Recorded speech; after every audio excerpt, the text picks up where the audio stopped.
زۆر گرنگە ئینسان دڵی خۆی پاکاتەوە. لە زمانی پێغەمبەر صلی الله عليه وسلم کۆمەڵێ منافق قین لە دڵ کە دەسڵاتیان لە دەست دەرچوو بوو بەهۆی هاتنی پێغەمبەرەوە بۆ مەدینە هەوڵیان ئەدا لە هەموو لەحظەیەکە فیتنەیەک دروستکەن بۆ پێغەمبەری خوا صلی الله عليه وسلم و بۆ مسلمانان.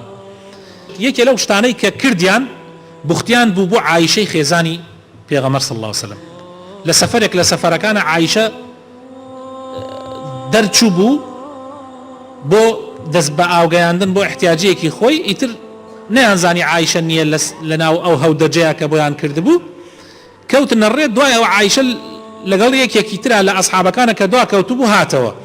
ئیتر یەکسەر ئەو منافقانە دەستیان کردە بوختیان وتیان ئەمە عایشە دڵی ها بە ئەو کابراوە و خیانەتی لە پێغەمبەر کردی و ئاوە. یعنی مەوزوعەکە زۆر گەورە کرایەوە. دوو ئەسحابە لە ماڵە دانیشت بوون، ژن و پیاوێک، ئەبوو ئەیوب و خێزانەکەی لە ماڵە دانیشت بوون.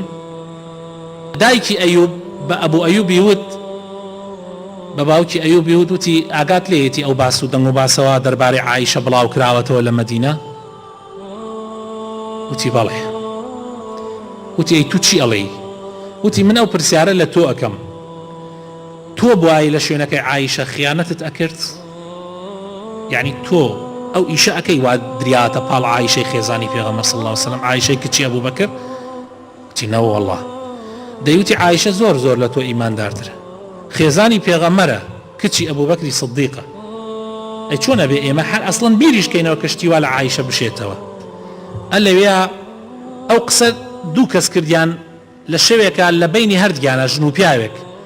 خوای تەعالا لە پاش ئەوەی کە بەراعەتی عایشەی دەرخست لە قورئانە لە سوورەتی نورە ئایەتی 11 هەتاوەکو ئایەتی 20 ئەلەوێ تۆماری ئەو قسەیشە ئەکا کە لە بینی ئەو ژن و پیاوەیان ڕوویدا.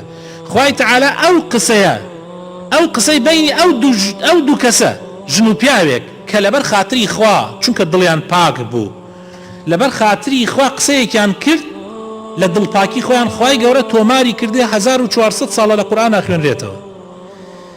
لولا إذ سمعتموه ظن المؤمنون والمؤمنات بأنفسهم خيرا وقالوا هذا إفك مبين. إخوات وماري كرت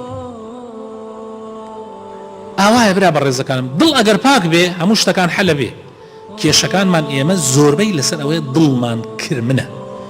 زۆرێک لە مسلمانان دڵیان شتی تری تایە، بۆیە کێشەکان حەل نابێ، بۆیە مشکلەکان حەل نابێ، بۆیە حتا دەسی بۆ ئەوەی زیاتر پەراسێنێ.